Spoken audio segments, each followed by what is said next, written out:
So what we're going to do now is look very quickly at how you can actually start to gather that data, the steps you can take to make sure that you're covering all the right points.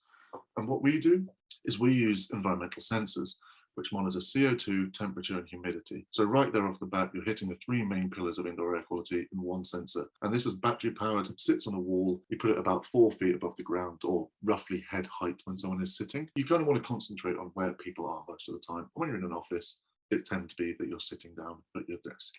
So you're going to want to put these in condensed desk areas, in meeting rooms with no windows, but also areas like cafeterias, kitchens, or thoroughfares where there's lots of people coming in and out. That's where you tend to find very high CO2 levels.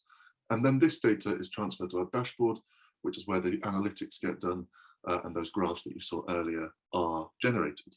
So I want to give you a bit of information on how you actually would get started with this kind of project, because the sensors themselves are at the very, very beginning of these projects. And we work with people who have a consideration or a challenge that they're struggling to do without data. So we take a step back, we analyze their space, we analyze their challenges, and we deploy the correct array of sensors, a combination of space sensors and environmental sensors to get the necessary data. This data is then transmitted from these sensors via LoRaWAN protocol to our own gateway system, which runs completely separate from your Wi-Fi. So it's its own entity. You don't need to worry about infringement or anything.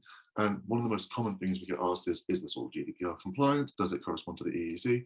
Yes, it does. It's only metadata being transported about, is this disk in use? Is this meeting room in use? It's nothing identifiable. There's no personal data in there at all. So this data is then sorted by our analytics engine, where we can then start to work alongside our clients to really understand, is the challenge that you came to us with what's actually happening in the workplace, and what changes can we make, kind of bring it to fruition?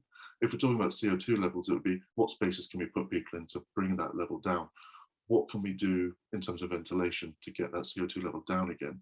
And then it's a very iterative scientific methodology of just small change, gauge the result, work together to kind of make sure that we're hitting that end result, fully lining it up to your long-term business goals for your workplace.